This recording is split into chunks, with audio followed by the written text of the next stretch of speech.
Bom, continuando a minha história sobre a minha busca sobre Jesus, né? O encontro com a verdade, depois desses 4 anos, então, eu decidi que estava na hora de batizar na Igreja Adventista, porque a Reforma então não tinha se posicionado, não estava interessada mesmo, então eu pensei, então é a resposta de Deus, já passou 4 anos, com certeza Deus está aí me respondendo, e eu acho que está na hora, e eu pedi então para ser batizado na Igreja Adventista. Eu comprei alguns livros, porque nesse tempo que eu passei na Igreja Adventista, eu comecei a ter muitas dúvidas sobre a história que a Reforma contava. E aí, às vezes eu pensava, essa igreja é a igreja de Deus, eu acho que a Igreja Adventista é a igreja de Deus, a Reforma não é a igreja de Deus, a Adventista parece muito mais ser a igreja de Deus. E falar pro meu marido, mas meu marido falava, não, lá não é não, lá é uma igreja de apostatado, não, eles estão errados, isso e aquilo. E eu pensava, bom, meu marido pensa assim, ele deve estar com a razão, né? Mas eu comprei livros, os livros que eles têm lá sobre o assunto, todos os livros que eles tinham sobre o assunto dos adventistas, objeções aos adventistas, sobre as questões dos adventistas do Carlos Saz, a Reforma Profetizada, Afonso Balbax, e tem mais outras coleções aí. Comprei estudo de um outro estudo que eles têm também, Domício parece, falando também sobre o assunto. Eu li todos esses livros. Li esse da Objeções, li o Reforma Profetizada e não me convenceu. Nada ali me convenceu, muita coisa eu não sabia, não entendia do que estava falando e não vi nada ali nem a favor deles, não consegui enxergar nada a favor deles e muito menos contra a Igreja Adventista, alguma coisa que tivesse base contra a Igreja Adventista. Não vi ali nenhum apoio, nem contra nem a favor. Meu marido não queria saber da Igreja Adventista, eu estava sozinha então nessa busca para saber se a Igreja Adventista era ou não a Igreja de Deus. Entrei em contato com o pastor, então meus amigos então falaram com o pastor, na época era o pastor Flávio, e ele veio na minha casa, conversou comigo e tal, perguntou se eu tinha dúvidas e tudo. Aí eu fiz algumas perguntas sobre o vestuário, porque que eles ainda tinham a questão do vestuário, sobre a carne, mas ele não me explicou, não me convenceu, a sua explicação não me convenceu, e eu senti assim que os pastores adventistas, eles não se preocupam muito assim em entrar em questão sobre essas coisas da reforma. Hoje em dia, acho que os pastores adventistas nem sabem dessa existência desse movimento de reforma, eles nem sabem o que eles crêem, eles nem mais aprendem isso na faculdade, eles saem de lá totalmente alienado contra a reforma, porque a reforma é simplesmente insignificante. O número de membros que eles perdem para o movimento de reforma é muito pouco hoje em dia. Eles têm muitos outros aí, tem o movimento antitrinitariano, tá tirando muito mais adventista, tá muito mais preocupante para a Igreja Adventista, tanto é que eles publicaram livro e estudam muito mais sobre isso, que tá tirando muito mais membro do que a Reforma faz. A Reforma nem faz cosca na Igreja Adventista. Hoje não faz muito não, mas ainda assim, aqui no Brasil ainda, em alguns outros países aí, ela ainda consegue enganar a gente, e é por isso que eu tô fazendo os vídeos, né? Aqui no Jataí não. Aqui no Jataí não existe nenhum caso de adventista que virou reformista. Nenhum. Não conheço nenhum. Mas a Igreja da Reforma daqui de Jataí já perdeu 9 membros para a Igreja Adventista. Então essa é a realidade. Aqui, quem perde membros aqui é a Reforma. A Reforma perde membros sim para a Igreja Adventista. Já foram 9 que eu tenho conhecimento. E enquanto que a Igreja da Reforma não consegue nenhum. Já teve vários adventistas que visitaram lá e eles saem mais escandalizados que tudo quanto esse, porque os reformistas daqui do Jataí, eles são bem um caso extremo, assim. Tem bastante história aí bem estranha que os adventistas contam, que eu nem eu sabia, imaginava. Os adventistas aí contam o que eles aprontam, porque a igreja adventista tem uma bem próxima de onde é a reforma, mais pra frente, e às vezes de vez em quando acontece de algum adventista enganado achar que é a reforma, a igreja adventista, e entra para assistir o culto. E eles simplesmente, quando eles percebem que entrou algum adventista enganado lá dentro, se eles estavam falando sobre Jesus, eles mudam o assunto, começam a falar sobre a igreja adventista é apostatada, é Babilônia e tudo mais. Os adventistas saem de lá horrorizados e nunca mais voltam. É simplesmente assim a história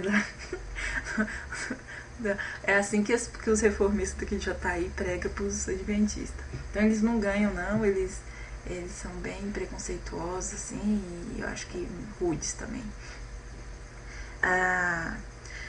Então, eu peguei e conversei com o pastor sobre o batismo e tudo, e ele perguntou pra mim se eu acreditava que a igreja adventista era a igreja de Deus, e eu disse que sim, mas no fundo eu não. No fundo eu não acreditava, eu tinha muita dúvida. Eu achava que a igreja da reforma era certa, mas como ela estava então irredutível quanto a se arrepender, eu não tinha outra escolha a não ser membro da igreja adventista.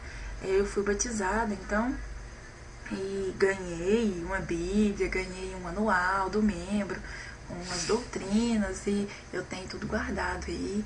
E depois eu quero apresentar para vocês conhecerem. A igreja adventista tem sim um princípio de fé, né, onde está lá as principais doutrinas, 27, que agora é 28 doutrinas, bem resumidinho, com os textos bíblicos e tal, e coloridinho e tudo. E eu guardei tudo isso com muito carinho, gostei demais, fiquei muito feliz, mas eu não fiquei acho que nem um mês membro da igreja adventista, porque eu me sentia muito culpada, eu me sentia que eu estava enganando eles, porque na verdade eu me sentia que eu estava enganando não só eles, mas Deus estava vendo que eu não acreditava que a igreja adventista era a igreja profetizada, eu acreditava que era a reforma. Eu não li nada, o pastor não me ofereceu nenhum estudo a mais, ninguém não tinha acesso, na internet não existe nada, né? Por isso que hoje eu estou colocando as coisas na internet, porque para facilitar, quem sabe esse reformista que está indignado, talvez também eu possa salvar, ajudar aí a esclarecer sobre a verdade para esse reformista que está indignado com a reforma, que não está sabendo por que está acontecendo tantas essas coisas, essas apostasias, essas injustiças, e às vezes questiona Deus, e que ele possa agora encontrar a verdade através aí do meu testemunho, do meu blog, para ser feliz, né? Encontrar Deus realmente e não ficar sofrendo aí na mão desses reformistas. Bom, eu fiquei só um mês, depois de um mês eu fui numa conferência em Brasília, do pequeno grupo, foi bom, eu gostei de viajar com os adventistas. A única coisa que eu achei ruim lá foi que a alimentação, na questão de café da manhã, não é igual na igreja. Eu acho que a gente sempre está comparando, não foi tão igual assim como é na igreja da reforma, tem mais variedade de frutas e pão integral, foi mais simples lá. Teve algumas frutas que não eram as que eu gostava muito, então eu acabei ficando meio, não tive muita opção, e aí eu já não gostei muito por causa disso, né? E depois na hora do almoço também a questão da marmita, tinha um marmitex lá, e a maioria tinha pedido com carne. Então eu percebi que daquele ônibus de mais de 40 pessoas que tinha ido no ônibus para Brasília, só assim que era vegetariana. Aquilo assim deixou eu meio baqueada, achei meio ruim. Tanta gente comendo carne ainda, e me senti meio deslocada entre eles, meio fora do lugar, assim. E quando eu cheguei em casa, eu cheguei meio triste e falei pro meu marido, eu não quero mais voltar pra igreja adventista, eu não vou voltar mais pra lá, e quero que os reformistas não me cortem, porque eu batizei lá na igreja adventista, eu pedi pra eles não me cortar, e que eu quero continuar na reforma, eu quero ser reformista. Então aí meu marido pegou, conversou com o obreiro na época. O obreiro então falou com o pastor e eles falaram que eu precisava, eles não iam me cortar, mas eu tinha que me batizar de novo. Só que eles nunca reconheceram então que tinha errado comigo. Então mas eu tinha feito a promessa, eu não ia descumprir minha promessa. Eu não queria ser adventista mais, mas também não queria ir para a reforma e ficou essa coisa bagunçada. Passei mais alguns anos aí só em casa. Então eu virei crente de casa. Eu era a crente desigrejada. Eu me considerava. Não ia na igreja adventista, não ia igreja na reforma e lia as coisas e ficava em casa mesmo assistindo. Assistindo às vezes um culto aqui, outro ali, uma pregação ali, outra lá. Outra coisa que me ajudou bastante, que me deixava muito animada, era Novo Tempo. A Novo Tempo, a programação da Novo Tempo, as pregações eram muito bonitas, me deixavam animada, me deixavam pra cima, me trazia ânimo, e não era como as da Reforma, né? Era muito boa. Até hoje a Novo Tempo, até hoje eu tenho Novo Tempo, eu não fico sem, né? Eu indiquei muito a Novo Tempo para outros membros da Reforma. Teve um casal que comprou, mas aí logo eles desistiram de assistir a Novo Tempo, porque as mulheres usavam calça e agora eles largaram mão de ver a Novo Tempo e em vez de assistir a Novo Tempo, passou a assistir a TV Globo. Aí eu pensei, gente, a igreja adventista, Novo Tempo, tá falando sobre Deus. Se a mulher tá de calça, e daí? Tá falando sobre Deus, o que importa é a mensagem. Agora eles vão deixar de ouvir a mensagem falando sobre Jesus e tudo mais, porque as mulheres usam calça, e vão pra outra emissora onde as mulheres também usam calça e não fala de Deus? É muita incoerência pra minha cabeça, né? Então eles... Então eu fiquei assim alguns anos... Até então vi um obreiro novo, o obreiro que chegou então, eu acho que foi em 2010, 2013, eu acho que foi mais ou menos em 2010. Ele foi lá em casa, ele foi lá em casa saber por que eu não ia na igreja e tudo mais, e saber sobre a minha história, e eu contei. Aí ele tentou resolver. Conversou com os irmãos lá, mandou eu fazer uma carta contando tudo que eu sentia, o que aconteceu comigo, como eu me sentia e tudo. E ele ia ver se os irmãos reconheciam que tinha feito errado comigo. Aí ele pegou e eu falei pra ele, quem estava lá, você chama somente só aqueles que participaram, aqueles que levantaram a mão. Aqueles que não levantaram a mão não precisa ir, porque eles não levantaram a mão, eles foram contra. E aí ele conversou com eles. E alguns, não todos, né? Não foram todos, não. O pastor mesmo, nunca conversei com ele, foi embora, nunca mais quis saber. A família dele também nunca pediu perdão, nunca reconheceu que errou. Foram alguns irmãos que resolveram então pedir perdão. Não foram todos também, não, foram bem poucos. Acho que os envolvidos mesmo nunca pediram perdão, nunca reconheceram, tá? Os da comissão, nenhum deles, e muito menos um outro que também nunca reconheceu, que não mora aqui em Jataí, mas é membro de Jataí, mas não mora em Jataí, mora em outra cidade. Esse também nunca reconheceu e também não estava na reunião. E aí eles me chamaram lá, né, pra conversar. Eles conversaram com os irmãos, alguns pegaram e falaram, nós erramos, nós reconhecemos que erramos e tudo, e a gente quer você de volta e tudo mais. E eu falei, olha, foram muitos anos, né, foram acho que mais de foi uns 7 anos ou mais isso, 5 anos, 6 anos, por aí.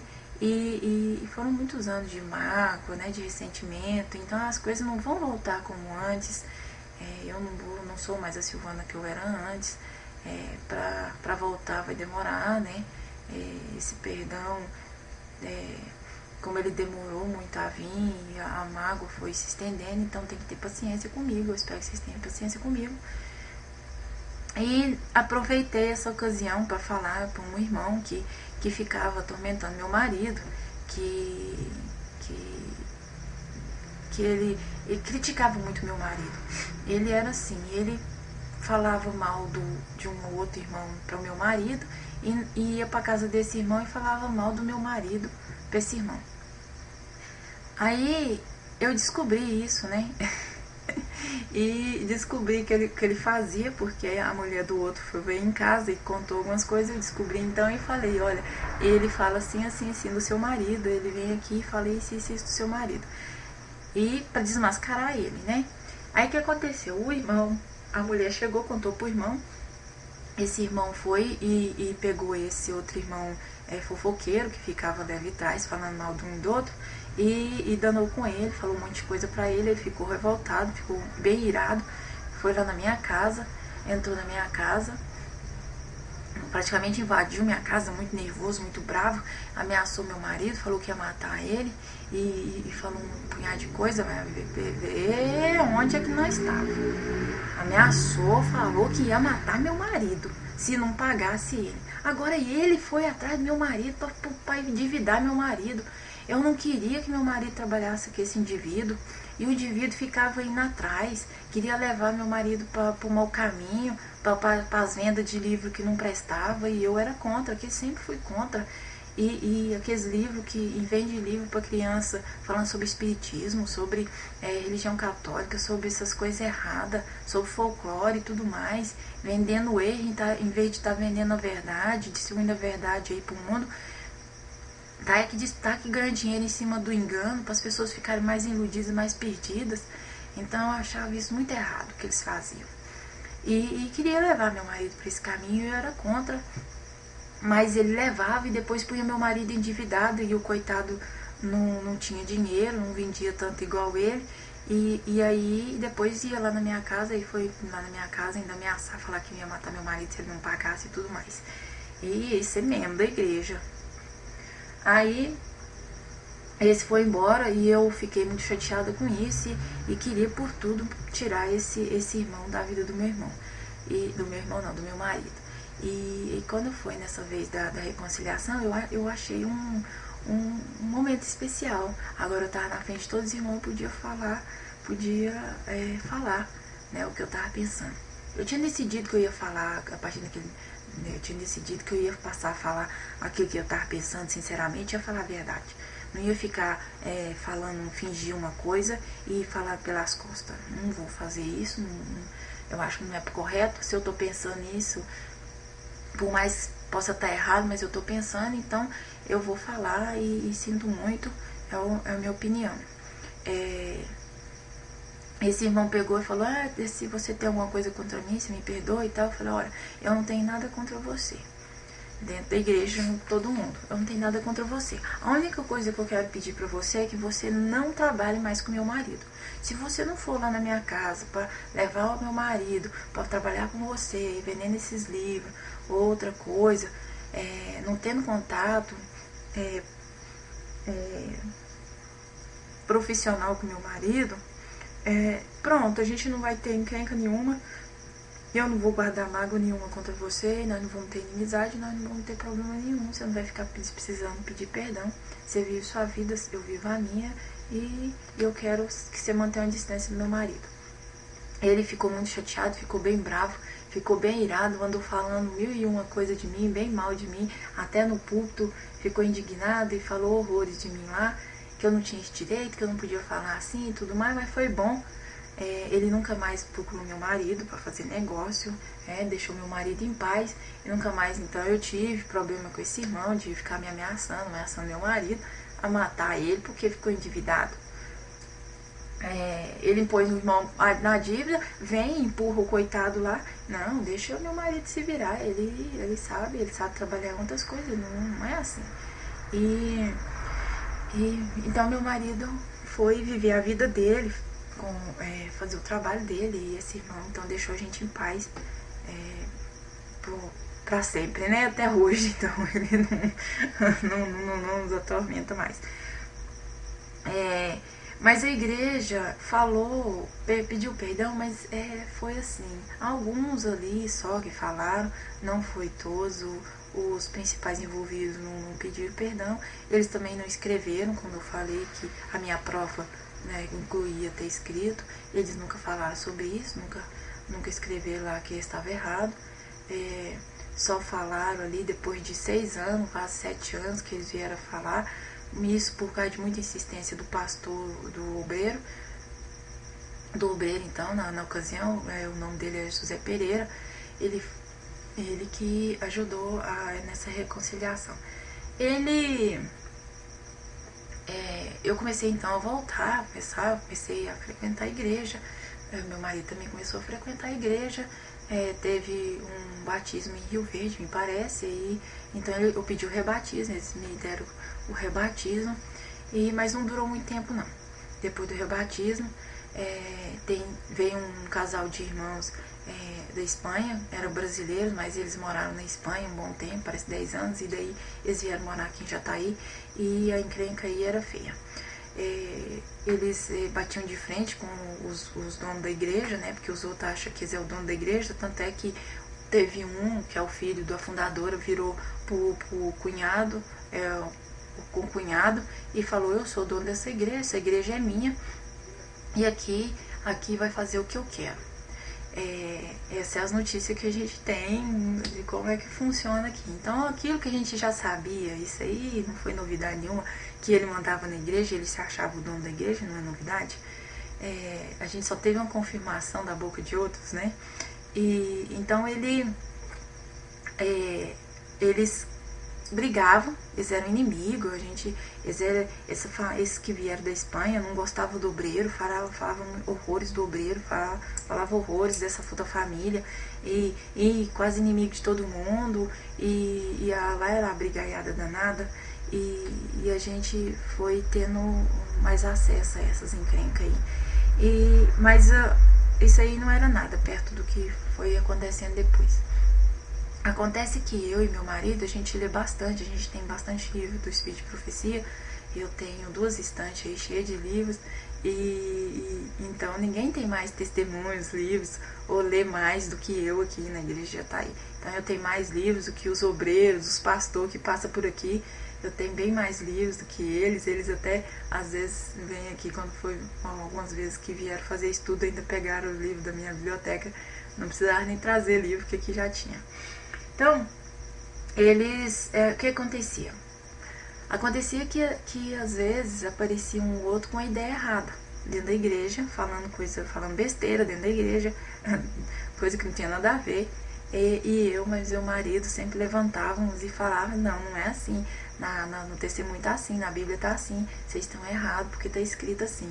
E eles foi ficando revoltados. Eu acho que eles foram ficando meio indignados, né? Esse povo aí tá sabendo mais do que nós, e eu acho que eles não gostam muito disso, não. Aí eles começaram a falar mais coisa errada ainda, e chegou um ponto de que eles pegavam e se o que nós falava estava errado, se o que nós falava estava certo, eles ficavam do lado errado só para ir do contra de nós. Eles passaram a ser do contra. Se nós estávamos falando coisa errada, eles falavam que era certo. Se nós estávamos falando certo, eles falavam que era errado. Eles tinham que ser do contra. Então a gente foi percebendo aí uma certa intolerância, um certo ódio, uma certa perseguição, as indiretas, que eles gostam demais de dar indireta nas escolas sabatinas, vocês não têm noção. Quando eles veem um texto que encaixa muito bem na vida do fulano lá. Nossa, esse texto aqui encaixa muito bem na vida do fulano. Eles amam fazer, as escolas sabatinas deles sempre estão voltadas às igrejas de fora, a criticar as igrejas, aquelas mensagens que estão ali, deveria ser para eles, mudar de vida, eles encaram como sendo para os firmar que eles estão na igreja certa, e que os errados é os do mundo, a igreja adventista, ou o irmão lá no cantinho lá, mas eles não, a lição nunca está condenando eles, não, está condenando os outros. E a gente foi percebendo que eles ficavam na espreita ali, né? Pra pegar a gente, pra dar um jeito na gente. Eles já não estavam gostando, e qualquer coisa era motivo de briga. E chegou um ponto de uma vez eles, a última vez teve uma encrenca lá, foi o seguinte: teve um indivíduo lá, recém-chegado na igreja, que pregou lá na frente, passando a lição, falou: o sábado é eterno. O sábado existe desde quando Deus existe. Ele é eterno. Aí eu, meu marido e eu, não. O sábado foi feito na criação, né? O sábado tem um início, foi na criação que ele foi instituído. Não foi não, ele é eterno. A lei de Deus é eterna e o sábado é eterno. Eu falei, nós falamos, não é assim, tá escrito assim. Nós mostramos depois no outro sábado, meu marido até trouxe, levou lá os textos da Ellen White, os testemunhos, tudo mostrou, leu os textos, e mesmo assim eles continuaram brigando, irredutíveis, de que nós estávamos errados, e que o sábado era eterno sim, e que lá no céu Deus guardava o sábado, todos os outros planetas guardavam o sábado, e que nós estávamos errados, que não tinha nada, é um absurdo, né? E aí eles chegou ao ponto, o outro irmão, um outro irmão do que veio lá da Espanha, chegou ao ponto de falar dentro da igreja que se eles tivessem errados era para rasgar a Bíblia, porque a Bíblia então não valia nada, nem os testemunhos podiam rasgar tudo e largar a mão da fé. O tamanho, a maluquice e o fanatismo que passa na cabeça desse povo. Eles brigaram com meu marido, discutiram bastante, e a gente ficou indignado, e eu falei pro meu marido, vamos falar com o obreiro, para ver se o obreiro acaba com isso, porque onde já se viu, esse aí tá errado, eles não podem continuar falando esse tipo de coisa dentro da igreja. E a gente foi falando com o obreiro, levamos os textos pro obreiro, o obreiro olhou aquilo e falou, não, isso aí eu não vou falar nada não, que isso aí eu não tenho nada escrito. Eu falei pra ele, como não tem nada escrito? Eu tô te mostrando todos os textos aqui, como você pode ignorar? O obreiro teve a cara de pau de falar, de que aqueles testemunhos lá não queria dizer aquilo lá não, ele acreditava. Vocês acreditam numa coisa dessa? O obreiro era a favor dessa ideia de que o sábado é eterno.